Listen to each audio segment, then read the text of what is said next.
जय जगन्नाथ। बुद्धं शरणं गच्छामि, धर्मं शरणं गच्छामि, संघं शरणं गच्छामि। बंधुगण, बुद्ध और श्री जगन्नाथ भाग 4 को आपण को स्वागत। बुद्ध और श्री जगन्नाथ जे एक एवं अभिन्न ए कथार प्रमाण आमे पुराण विशेषकर ओडिया पुराण मानकरू पाई परिबा। ए विषयटी आजिर परिवर्तित जुग पई नुआ नुआ लागिबो, कारण इतिहास एवं समय गर्भरे अनेक कथा सामाजिक चेतनारू अपसरी जाए। तेणु प्रतिष्ठित समाजर चिंता चेतना टिकिए चिहिकी उठे। एबेर जगन्नाथ संस्कृति रे एते परिवर्तन आसीछि जे बुद्ध और जगन्नाथଙ୍କ मध्यरे जो मूलभूत संबंध ताहा दृश्यपटरू अपसरी जाइछि। बंधुगण, एक खोला हृदय और मस्तिष्क रे जदि आपण माने आजिर ए वीडियो बुद्ध और श्री जगन्नाथ भाग 4 टी को देखिबे, हुए तो आपणकर हृदबोध हेबो जे ए भक्तिर ए उक्तिर सत्यता अछि कि नाही। बुद्ध और श्री जगन्नाथ मध्यरे मूलभूत संबंधटी को आपण को बयान करवा हेउछि आजिर ए वीडियोर उद्देश्य। प्रथमे बुझिनेबा पुराण कौन। संस्कृत रे कथित अछि पुरा भवम पुराणम। जो शास्त्र मानकरे प्राचीन कथा बा पुरातन कथावस्तु मुख्य उपजीव्य विषय वस्तु होता है ताहा ही पुराण। जिमिति सबु भाषार साहित्य और संस्कृति रे पुरातन कथावस्तु रही है, सेमिति ओडिया भाषार साहित्य रे अनेक पुराण बा पुरातन रचना आमे पाइपारू। सबु भाषा और संस्कृति पाई सेमानंक पुराण गुड़िक पूजनीय और सम्मानस्पद अटे। ए पुराण गुड़िकरे कौन सबु वर्णित होता है? प्राचीन काल रे थिबा प्रसिद्ध व्यक्तिविशेष, समाज, धर्म, देवता, असुर आदिंकर जन्मजातक क्रियाकलाप ही पुराण मानकर कथावस्तु अटे।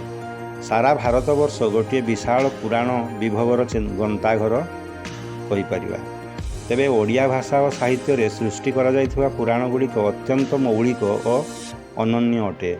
उत्कलर संस्कृति आध्यात्मिक प्रज्ञार केन्द्र हेउछि श्री जगन्नाथ संस्कृति। श्री जगन्नाथ को केन्द्र करी विभिन्न पुराण रचित हेबा स्वाभाविक। ब्राह्मण धर्म, शैव, शाक्त, गणपत्य, जैन धर्म परी बौद्ध धर्म मध्य ए उत्कल भूमि रे श्री जगन्नाथंकर ठारे केन्द्रीभूत होई उठिछि। सनातनी धर्मावलंबी मध्य श्री जगन्नाथ को तांकर अत्यंत निजर करि नैचंती। श्री जगन्नाथ श्री विष्णु श्रीकृष्णंकर स्वरूप भाव में प्रतिष्ठित करिसंती। तेबे ओडिया पुराण मानकरे गौतम बुद्ध को श्री जगन्नाथंकर साम्य रूप से चित्रण करा जाइअछि। एथिरु गोटे कथार दृढ़ प्रमाण मिलुछि कि पुरातन जुगरे ओडिशा भूमि रे बौद्ध धर्म एवं बौद्ध ज्ञान जहाँकि साम्यवाद को विश्वास करे ताहा सुप्रतिष्ठित एवं प्रभावशाली थिला। आध्यात्मिक जगत रे भगवान श्रीकृष्ण श्रीविष्णुंकर 10टी अवतार बोली ग्रहण करा जाए। गौतम बुद्ध को नवम अवतार रूप से स्वीकार करा जाइछि। श्री जगन्नाथ को अवतारी रूप से ग्रहण करा जाइछि। मात्र ओडिया पुराण मानकरे पुराणकार माने बुद्ध को श्री जगन्नाथ रूप से स्वीकार करिसंती। बंधुगण, आसंतु एबे जानिबा केउ सबु पुराण बुद्ध जे श्री जगन्नाथ ताहा प्रतिपादन करुछंती। अष्टम शताब्दी रे उडियान राजा नाम तांकर इंद्रभूति तांकर ज्ञान सिद्धि ग्रंथ रे श्री जगन्नाथ को बुद्ध रूप रे एही भली वर्णना करिसंती। अवश्य संस्कृत भाषा रे से वर्णना करिसंती। ए ग्रंथटी श्री जगन्नाथ को शून्य पुरुष, सिद्धिदाता, समस्त ज्ञानर आधार तथा सर्वश्रेष्ठ बौद्ध सन्यासी मानक द्वारा आराधित बोली दर्शाइछंती। प्रणिपत्य जगन्नाथं सर्वजिन परार्जितं सर्वबुद्धमयं सिद्धि व्यापिनं गगनपम अतएव जगन्नाथ बालानां प्रतिबोधने निर्वाणं दर्शयन् वैव रूपस्य नित्य दर्शक सर्वज्ञं सर्वदर्शी च सर्वलोकार्थकारकः तत्र तत्र जगन्नाथ देशित करुणामय। अर्थात जगन्नाथଙ୍କ स्वरूप एही जे से समस्त जीवन ठारू मुक्त, सबु ज्ञानर जुक्ता तथा सबु प्रकार ज्ञान रे समाहित, पुणी से सर्वसिद्धि अटंती, शून्य आकाशगामी अटंती, से मुक्तिपथर अवतार अटंती। जगन्नाथंकर एपरि स्वरूप सदासर्वदा दृष्टिगोचर हेउथाए। से मध्य समस्तंकु देखिबा वाला अटंती। जगन्नाथ ही समस्त लोकर कारण एवं समस्त भूमिर कारण अटंती।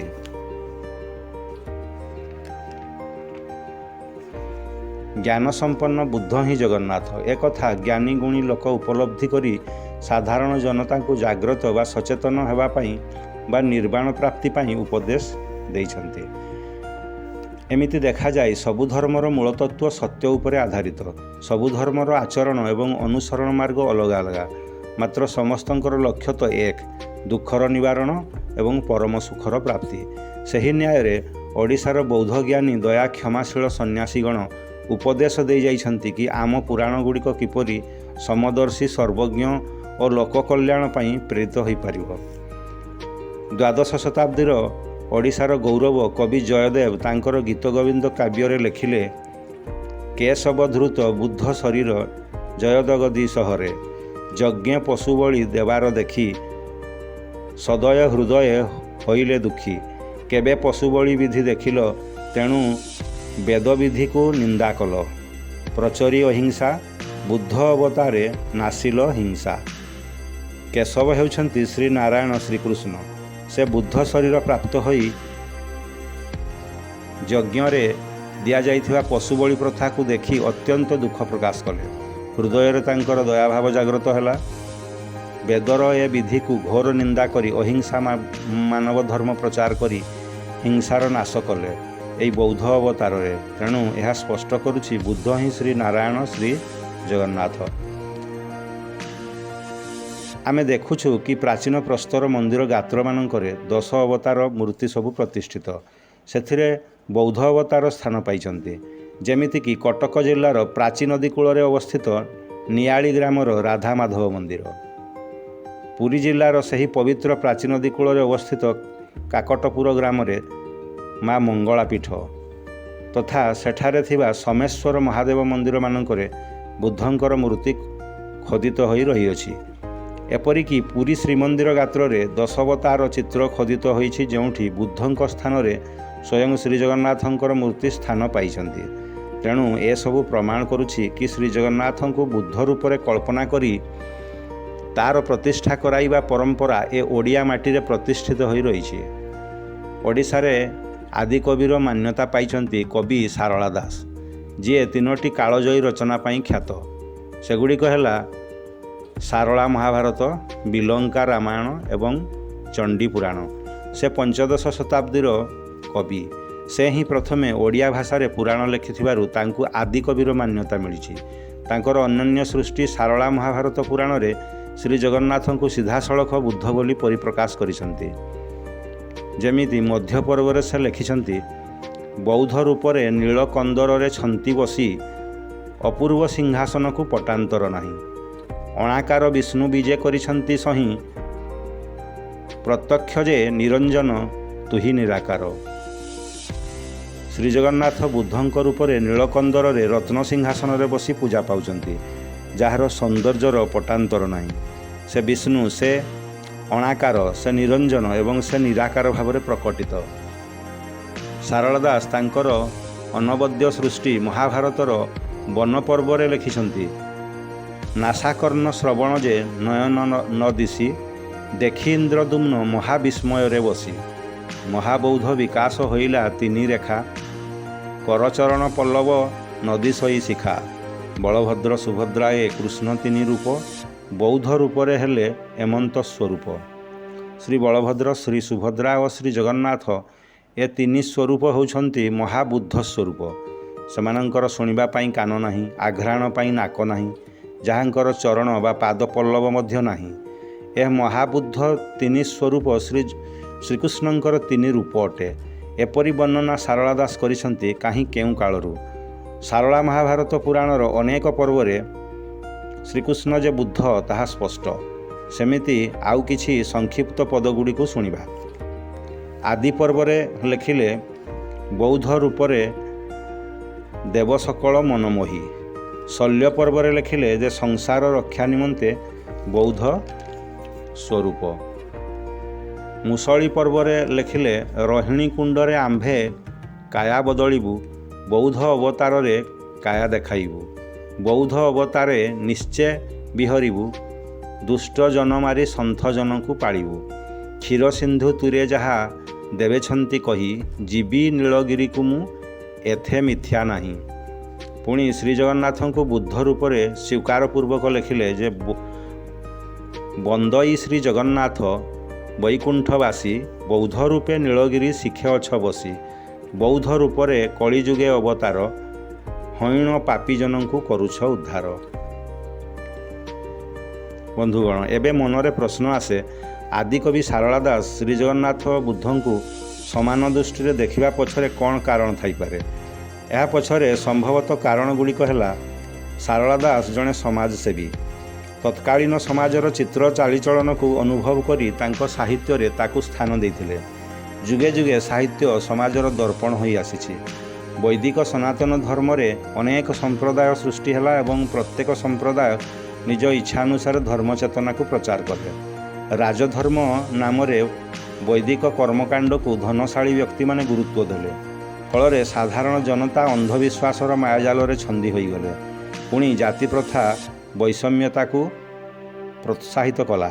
ମାତ୍ର ସହଜ ସୁଗମ ବୌଦ୍ଧ ଧର୍ମର ମାର୍ଗ ଲୋକଙ୍କୁ ସାମ୍ୟ ଭାବ ପ୍ରଦାନ କଲା। ତେଣୁ ବୌଦ୍ଧ ଧର୍ମରେ ତାର ଗୁରୁତ୍ୱ ସର୍ବତ୍ର ରହିଲା।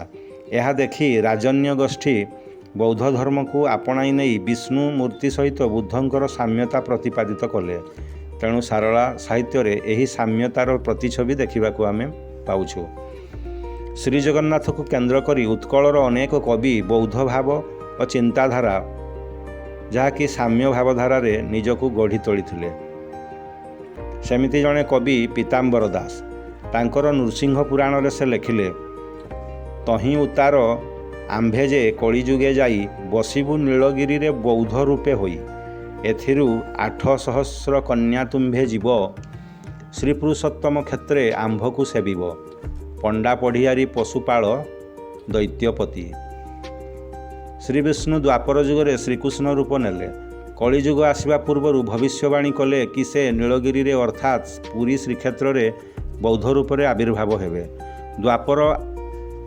ଦ୍ୱାପର ଯୁଗର 8,000 ଗୋପୀ କନ୍ୟାମାନେ ଶ୍ରୀକ୍ଷେତ୍ରରେ ଜନ୍ମ ନେବେ, କିଏ ପଣ୍ଡା, କିଏ ପଢ଼ିଆରୀ, କିଏ ପଶୁପାଳ, କିଏ ଦୈତାପତି ସେବକ ଭାବରେ, ଏବଂ ଏମାନେ ହିଁ ମହାପ୍ରଭୁ ଶ୍ରୀ ଜଗନ୍ନାଥଙ୍କର ଅଙ୍ଗ ସେବକ ସାଜିବେ। ବୌଦ୍ଧ ଧର୍ମର ସାମ୍ୟ ଚିନ୍ତାଧାରା ଶ୍ରୀକ୍ଷେତ୍ର ପୁରୀରେ ଦେଖିବାକୁ ମିଳିଥାଏ। ଏଠାରେ ଜାତି ଭେଦଭାବ ତଥା ବଡ଼ ସାନର ବିଚାର ନଥାଏ। ଏଭଳି ସାମ୍ୟବାଦୀ ଚିନ୍ତା ଧାରାର ଉଦ୍ବୁଦ୍ଧ ପଞ୍ଚସଖା ଯୁଗରୁ ରହିଅଛି ଏବଂ ପଞ୍ଚସଖା ଯୁଗର ବଳରାମ ଦାସ ସାମ୍ୟବାଦୀ ଥିଲେ। ସେ ବ୍ରାହ୍ମଣ ଧର୍ମରେ ଥିବା ବୈଷମ୍ୟତାକୁ ବିରୁଦ୍ଧରେ ସ୍ୱର ଉତ୍ତୋଳନ କଲେ ଏବଂ ଲେଖିଲେ, କାହୁଁ ଭିଆଇଲୁ କ୍ଷେତ୍ର ତୋହର 14 ଭୁବନ ମଧ୍ୟୁ ବାହାର ନାଥ ତ କ୍ଷେତ୍ରେ ସାନ ବଡ଼ ନାହିଁ ବ୍ରାହ୍ମଣ ଚଣ୍ଡାଳ ଯେ ସରି ଦୁଇ। ହେ ମହାପ୍ରଭୁ, ଏ କ୍ଷେତ୍ର ଶ୍ରୀକ୍ଷେତ୍ରକୁ ତୁମେ ଏମିତି ଗଢ଼ିଲ ଯେ ଯାହାର ବିକଳ୍ପ ଏ 14 ଭୁବନରେ ନାହିଁ। ଏଠାରେ ସାନ ବଡ଼ ବ୍ରାହ୍ମଣ ଚଣ୍ଡାଳର ଭେଦଭାବ ହିଁ ନାହିଁ। ସେମିତି ପଞ୍ଚସଖା କବି ଅଚ୍ୟୁତାନନ୍ଦ ମଧ୍ୟ ତାଙ୍କର ରଚିତ ପୁରାଣ ଶୂନ୍ୟ ସଂହିତାରେ ଲେଖିଲେ, ଚଣ୍ଡାଳୁ ବ୍ରାହ୍ମଣ ଗୁରୁ ଶିଷ୍ୟ ପୁଣି ବାରଣ ନଥିବ ତହିଁ ବିକାର ନଥିବ ଏକାକାର ହେବ ନିରାକାର ଆଜ୍ଞା ଏହି। ଜାତିପ୍ରଥାର ଉତ୍କଟ ସଙ୍କଟ କାଳରେ ପଞ୍ଚସଖା କବିଗଣ ଏକ ଭେଦଭାବ ଶୂନ୍ୟ ସମାଜର କାମନା କରିଛନ୍ତି। ବେଦର ପ୍ରାଧାନ୍ୟ ଏବଂ ବ୍ରାହ୍ମଣବାଦର ହୀନ ମାନ୍ୟତାରେ ପେଶୀ ହୋଇଯାଉଥିବା ବଶ୍ୟ ଓ ଶୂଦ୍ରଙ୍କର ଦୟନୀୟ ଅବସ୍ଥା ଦେଖି ପଞ୍ଚସଖା କବିଙ୍କର ବୌଦ୍ଧ ଜ୍ଞାନର ସତ୍ୟ, ଅହିଂସା, ସାମ୍ୟବାଦ ଓ ଦୟାଭାବର ଅମୃତ ଧାରା ବୁହାଇଛନ୍ତି ତାଙ୍କ ଲେଖନୀରେ। ଶ୍ରୀ ଜଗନ୍ନାଥ ଦାସ ଓଡ଼ିଆ ଭାଗବତ ରଚନା କରିଛନ୍ତି। ସେଥିରେ ଶ୍ରୀ ଜଗନ୍ନାଥଙ୍କୁ ବୌଦ୍ଧ ଧର୍ମର ଉପାସ୍ୟ ଦେବତା ଭାବରେ ପ୍ରତିପାଦିତ କରିବା ପାଇଁ ଲେଖିଛନ୍ତି, ପ୍ରବୃଦ୍ଧ ବୁଦ୍ଧ ଅବତାର ଜ୍ଞାନ ବିସ୍ତାରେ ଏ ସଂସାରେ ବେଦର ଧର୍ମ ଛଡ଼ାଇବେ ନିର୍ଗୁଣ ଧର୍ମ ପ୍ରଚାରିବେ ପୁଣି ଏମନ୍ତ ସମୟରେ ସିଦ୍ଧାନ୍ତ ହେବ ଘରେ ଘରେ ସକଳ ବର୍ଣ୍ଣ ଏକାଠାରେ ବସି ଭୁଞ୍ଜିବେ ଗୁପତରେ। ବୌଦ୍ଧ ଜ୍ଞାନର ବିସ୍ତାର ଏ ସଂସାରରେ ହେବ। ବେଦର ପ୍ରାଧାନ୍ୟ ବ୍ରାହ୍ମଣ ଧର୍ମର କର୍ମକାଣ୍ଡ ଦ୍ୱାରା ନିଷ୍ପେଷିତ ଜନସାଧାରଣଙ୍କୁ ପ୍ରଭୁ ଶ୍ରୀ ଜଗନ୍ନାଥ ଉଦ୍ଧାର କରିବେ। ନିର୍ଗୁଣ ଧର୍ମ ଅର୍ଥାତ୍ ଭଗବାନଙ୍କୁ ଏକ ପବିତ୍ର ଶକ୍ତି ବା ଏକ ସଜୀବ ଏବଂ ଜାଗ୍ରତ ଶକ୍ତି ଭାବରେ ବିବେଚନା କରାଯାଏ, ଯାହା ଏ ବ୍ରହ୍ମାଣ୍ଡରେ ସଦାସର୍ବଦା କାର୍ଯ୍ୟ କରୁଥାଏ, ଯାହାର କୌଣସି ଆକାର ନଥାଏ। ହିନ୍ଦୁ ଧର୍ମରେ ବା ସନାତନ ଧର୍ମରେ ତାହା ଓଂ ଶବ୍ଦ ଭାବରେ ମାନ୍ୟତା ପାଇଥାଏ। ଏହି ଓଂ ଶବ୍ଦ ଗୋଟିଏ ଆତ୍ମାକୁ ତାର ପରମାତ୍ମା ସହିତ ମିଳନର ରାସ୍ତା ପ୍ରଶସ୍ତ କରାଇଥାଏ। ଜୀବାତ୍ମା ମୁକ୍ତି ମାର୍ଗରେ ଅଗ୍ରସର ହୁଏ। ଶ୍ରୀଜଗନ୍ନାଥଙ୍କ ଠାରେ ନିର୍ଗୁଣ ବ୍ରହ୍ମର ପରିକଳ୍ପନା କରି ଏହି ଭାବରେ କରିଛନ୍ତି। ଶ୍ରୀଜଗନ୍ନାଥ ସଂସ୍କୃତି ଘରେ ଘରେ ଆଦୃତ ହେବ ବୋଲି ସେ କହିଛନ୍ତି। ସବୁ ବର୍ଣ୍ଣର ଲୋକ ଏକାକାର ହୋଇଯିବେ, ଜାତି ପ୍ରଥାର ସମୂଳେ ନିପାତ ହେବ। ଏପରି ଭବିଷ୍ୟବାଣୀ ଓଡ଼ିଆ ଭାଗବତରେ ପଞ୍ଚସଖା କବି ଶ୍ରୀ ଜଗନ୍ନାଥ ଦାସ କହିଯାଇଛନ୍ତି, ଯାହାର ପ୍ରମାଣ ଆଜି ଆମେ ଦେଖୁଛୁ। ପ୍ରତ୍ୟେକ ଓଡ଼ିଆ ଘରେ ଶ୍ରୀଜଗନ୍ନାଥ ପୂଜା ପାଉଛନ୍ତି। ସେ ସାକ୍ଷାତ ବ୍ରହ୍ମ ସ୍ୱରୂପ, ପ୍ରବୁଦ୍ଧ ବୁଦ୍ଧ। ଓଡ଼ିଆ କବି ଦୀନକୃଷ୍ଣ ଦାସ ରସବିନୋଦନ ନାମକ ପୁରାଣରେ ଶ୍ରୀଜଗନ୍ନାଥଙ୍କୁ ବୌଦ୍ଧ ରୂପରେ ବର୍ଣ୍ଣନା କରିଛନ୍ତି। ତାଙ୍କର ଲିଖିତ ଅନ୍ୟ ଏକ ପୁରାଣ ନାମରତ୍ନ ଗୀତାରେ ଶ୍ରୀଜଗନ୍ନାଥଙ୍କୁ ଦଶାବତାର ମଧ୍ୟରୁ ନବମ ଅବତାର ବୁଦ୍ଧ ବୋଲି ସ୍ୱୀକାର କରି ଲେଖିଛନ୍ତି। ନବ ଅବତାର ଯେ ବୌଦ୍ଧ ରୂପ ଧରି, ମାତାଙ୍କ ନାମ ଯେ କରୁଣାବତୀ ନାରୀ, ପିତାଙ୍କ ନାମ ପାର୍ଥ, ତାଙ୍କର ଉପମା ସହସ୍ତ ରୂପ ବୋଲ ଗୁରୁଙ୍କର ନାମ। କ୍ଷେତ୍ରବର କଟକ ଯେ ନୀଳଗିରି ହୋଇ, ଦାରୁ ରୂପେ ବିଜେ କଲୁ ପୁରୁଷୋତ୍ତମେ ଯାଇ। ତେଣୁ ବନ୍ଧୁଗଣ, ଶ୍ରୀଜଗନ୍ନାଥକୁ କେନ୍ଦ୍ର କରି ଉତ୍କଳର ଯୋଗୀ ଓ ମୁନି ଋଷିଗଣ ବୌଦ୍ଧ ଭାବ ଓ ଚିନ୍ତାଧାରାରେ ଉଦ୍ବୁଦ୍ଧ ହେଲେ। ସେମାନେ ଶୂନ୍ୟମନ୍ତ୍ର ଓ ଯନ୍ତ୍ରବୁଦ୍ଧ ରୂପରେ ଶ୍ରୀଜଗନ୍ନାଥଙ୍କୁ ପ୍ରାପ୍ତ ହେଲେ। ପଞ୍ଚସଖାଙ୍କ ଯୁଗ ଅବସାନ ହେବା ପରେ ବୌଦ୍ଧ ମତ ଓ ବୈଷ୍ଣବ ଧର୍ମର ସମନ୍ୱୟ ଘଟିଲା, ଯାହା ଆଜି ଆମେ ଶ୍ରୀଜଗନ୍ନାଥ ସଂସ୍କୃତି ବୋଲି କହୁଛୁ। ଜଗନ୍ନାଥ ସଂସ୍କୃତି ଓ ଶ୍ରୀମନ୍ଦିରକୁ ଚଳାଇବା ପାଇଁ 1803 ମସିହାରେ ଇଂରେଜ ସରକାର ଦାୟିତ୍ୱ ନେଇଥିଲେ। ସଂସ୍କୃତିର ସୁରକ୍ଷା ଅପେକ୍ଷା କର ଆଦାୟ କରିବା ବା ତୀର୍ଥଯାତ୍ରା କର ଆଉ ଆଦେଶନାମା ଇତ୍ୟାଦି ଜାରି କରିବା ତାଙ୍କର ମୁଖ୍ୟ ଉଦ୍ଦେଶ୍ୟ ଥିଲା। ପୁରୀ ଗଜପତି ରାଜା ନାମକୁ ମାତ୍ର ମୁଖ୍ୟ ରହିଲେ। ସ୍ୱାଧୀନତା ପରେ 1955ରେ ଜଗନ୍ନାଥ ଟେମ୍ପୁଲ ଆକ୍ଟ ପାରିତ ହେଲା। ଉଦ୍ଦେଶ୍ୟ ଶ୍ରୀମନ୍ଦିର ପରିଚାଳନା ଏବଂ ରୀତିନୀତିର ସୁପରିଚାଳନା। ଶ୍ରୀଜଗନ୍ନାଥ ଟେମ୍ପୁଲ ଆଡମିନିଷ୍ଟ୍ରେସନ ଆଜି ଜଣେ IAS ଅଫିସର ଚିଫ୍ ଆଡମିନିଷ୍ଟ୍ରେଟରଙ୍କ ଦ୍ୱାରା ପରିଚାଳିତ ହେଉଅଛି। ଓଡ଼ିଶା ସରକାରଙ୍କର ଅଧୀନରେ ପରିଚାଳିତ ହେଉଅଛି। ଆଜି ଗଜପତି ମହାରାଜା ଦିବ୍ୟସିଂହ ଦେବ, ଯିଏ ଭୋଇ ବଂଶର 19ତମ ଦାୟାଦ ଏବଂ ସେ ହେଉଛନ୍ତି ଜଗନ୍ନାଥ ଟେମ୍ପୁଲ ମ୍ୟାନେଜିଂ କମିଟିର ସ୍ଥାୟୀ ଚେୟାରମ୍ୟାନ୍। ମନ୍ଦିରର ବାର୍ଷିକ ବଜେଟ୍ 2024-25ରେ 413 କୋଟିରେ ପହଞ୍ଚିଲାଣି। ଜଗନ୍ନାଥ ମନ୍ଦିର ସଂସ୍କୃତି ଓଡ଼ିଆମାନଙ୍କର ଅସ୍ମିତା, ଭାବଧାରା, ଆସ୍ଥା, ଆକାଂକ୍ଷା ସହିତ ସଦାକାଳରୁ ଜଡ଼ିତ ହୋଇ ରହିଅଛି। ଆଜି ଜଗନ୍ନାଥ ମନ୍ଦିରରେ ପଞ୍ଚପଚାର ପୂଜାବିଧି, ଷୋଡ଼ପଚାର ପୂଜାବିଧି, ଯାନିଯାତ୍ରା ସବୁଥିରେ ବୌଦ୍ଧ ବୈଷ୍ଣବ ସମନ୍ୱୟତା ଆମେ ଦେଖିବାକୁ ପାଉଛୁ। ତେବେ ଭାବଗତ ଭାବରେ ଯଦି କହିବା, ଓଡ଼ିଆ ଜାତି ତା ଠାକୁର ଶ୍ରୀ ଜଗନ୍ନାଥଙ୍କୁ ପୂଜାବିଧିରେ ଖୋଜେ ନାହିଁ, ମନର ଭାବରେ ଡୋରି ପକାଇ ବାନ୍ଧି ଧରିଥାଏ। ଓଡ଼ିଆ ଜୀବନଶୈଳୀରେ ଶ୍ରୀଜଗନ୍ନାଥ ଏକାକାର ହୋଇଯାଇଛନ୍ତି। ଜଗା ବିନା ବାହାଘର, ବ୍ରତଘର, ପୂଜା, ମେଳା, ଯାନିଯାତ୍ରା ସବୁକିଛି ଅଧୁରା ଅଧୁରା ଲାଗେ। ଘର ସଂସାର କରି ତେଲ ଲୁଣର ସଂସାରରେ ଭାସି ଯାଉଥିବା ଓଡ଼ିଆ ଶ୍ରୀଜଗନ୍ନାଥଙ୍କୁ ଭରସା ରଖିଥାଏ। ଦୁଃଖ ପଡ଼ିଲେ ଜଗାକୁ ଚାହିଁ 2 ଟୋପା ଲୁହ ଗଡ଼ାଇ ଦିଏ। ସୁଖରେ ବି 2 ଟୋପା ଆନନ୍ଦାଶ୍ରୁ ଜଗାର ପାଦ ତଳେ ଭେଟି ଦେଇଦିଏ। ବୁଦ୍ଧ ଜଗନ୍ନାଥ ଓଡ଼ିଆ ଜାତି ଏକ ଭାବସୂତ୍ରରେ ବନ୍ଧା ହୋଇଥିବା ମାଳାର ପୁନ୍ତି ଭଳି। ଆମର ଏପରି ବିଚାର କି ଏ ଓଡ଼ିଆ ଜାତିକୁ ଜ୍ଞାନ, ବିଜ୍ଞାନ, ପ୍ରଜ୍ଞାନ ପ୍ରଦାନ କରୁ, ଏଭଳି ବିଚାର, ଏହା ହିଁ ଆମର କାମନା। ଜୟ ଜଗନ୍ନାଥ। ବୁଦ୍ଧଂ ଶରଣଂ ଗଚ୍ଛାମି, ଧର୍ମଂ ଶରଣଂ ଗଚ୍ଛାମି, ସଂଘଂ ଶରଣଂ ଗଚ୍ଛାମି।